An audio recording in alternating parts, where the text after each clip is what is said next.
Hi friends, உப்பலான puri எப்படி செய்கிறதுன்று இந்த வீடியோவில் பார்க்கலாம் வாங்க. இந்த மாதிரி எல்லா பூரியுமே உப்பலாக வர்றதுக்கு இதில் நான் டிப்ஸு சொல்கிறேன் வாங்க. பாருங்கள், பூரி எவ்வளோ புசு புசுன்னு இருக்குன்னு, உப்பியும் இருக்குது. எல்லா பூரியுமே எனக்கு உப்பி வந்தது. இந்த டிப்ஸை நான் ஃபாலோ பண்ணேன். நீங்களும் இந்த டிப்ஸை நீங்கள் ஃபாலோ பண்ணுங்கள். இப்போ 1 kg கோதுமை மாவு எடுத்திருக்கேன்.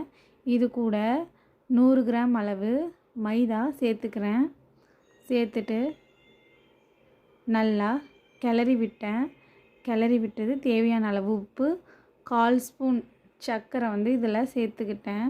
சேர்த்ததும் தேவையான அளவு தண்ணி ஊற்றிக்கிட்டு மாவை நல்லா பிசைகிறேன். மாவு நல்லா டைட்டாக பிசையணும். டிப்ஸ் நம்பர் 1, பூரிக்கு மாவு எப்போவுமே டைட்டாக இருக்கணும்.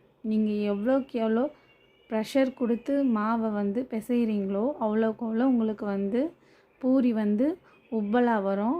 பாருங்கள், மாவை நான் எப்படி பிசைகிறேன்னு.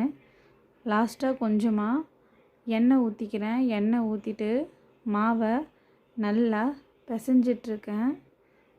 ரொம்ப அழுத்தம் கொடுத்து பிசைங்க. பிசைஞ்சிட்ட பிறகு கொஞ்ச நேரம் கழித்து நல்லாமல் பிசைஞ்சிட்டே இருக்கேன். பாருங்கள் எப்படி பிசைகிறேன்னு. இப்போ பாருங்கள், மாவை அழுத்தி பாருங்கள், லைட்டாக உள்ளே போகுது. டைட்டாக தான் இருக்குது மாவு. இது 1 hour கழித்து நான் மறுபடியும் என்னுடைய கிச்சன் கல்லெல்லாம் சுத்தப்படுத்தி அதில் 2 கையை வச்சு நல்லா ப்ரெஷர் கொடுத்து நல்லா பிசைகிறேன். பாருங்கள் எப்படி பிசைகிறேன்னு. இந்த மாதிரி மாவு நல்லா ப்ரெஷர் கொடுத்து பிசைஞ்சிங்கன்னா பூரி உங்களுக்கு சூப்பராக வரும், உப்பலாக வரும். ஒன்று கூட உப்பி வராமல் இருக்காது. உப்பி பாருங்கள் எவ்வளோ டைட்டாக இருக்குன்னு மாவு.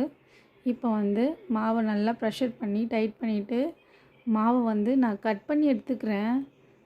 நீங்கள் கட் பண்ணாமல் அப்படியே எடுத்திங்கன்னா உங்களுக்கு அந்த லேயரில் இருக்கிறது வராது.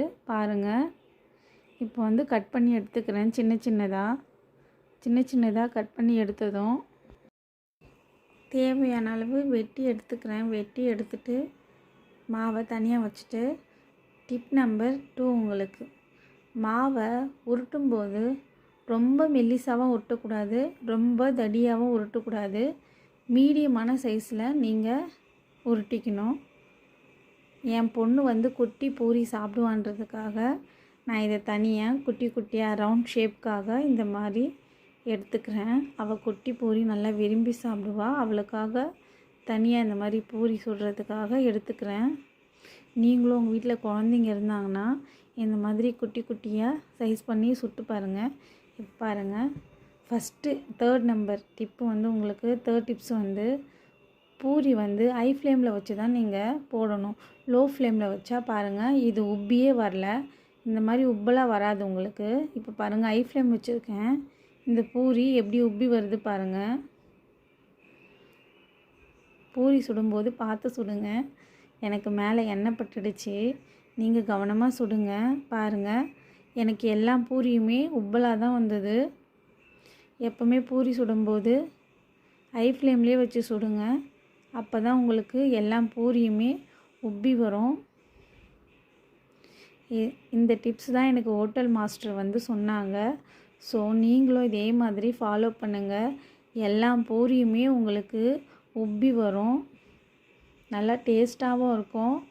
பாருங்கள், இந்த சுகர் சேர்த்ததுனால உங்களுக்கு பூரி லைட்டாக கலர் கொடுக்குது.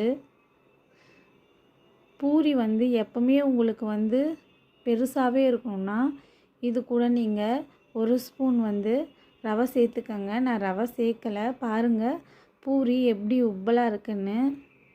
இந்த டிப்ஸ் எல்லாத்தையும் நீங்கள் ஃபாலோ பண்ணுங்கள். ஃபாலோ பண்ணிங்கன்னா பூரி உப்பலாகவே இருக்கும். பிடிச்சிருந்தா என்னுடைய சேனலுக்கு லைக் பண்ணுங்கள், ஷேர் பண்ணுங்கள், சப்ஸ்கிரைப் பண்ணுங்கள். இதே மாதிரி நீங்களும் சுட்டு பாருங்கள் ஃப்ரெண்ட்ஸ். Thank you friends.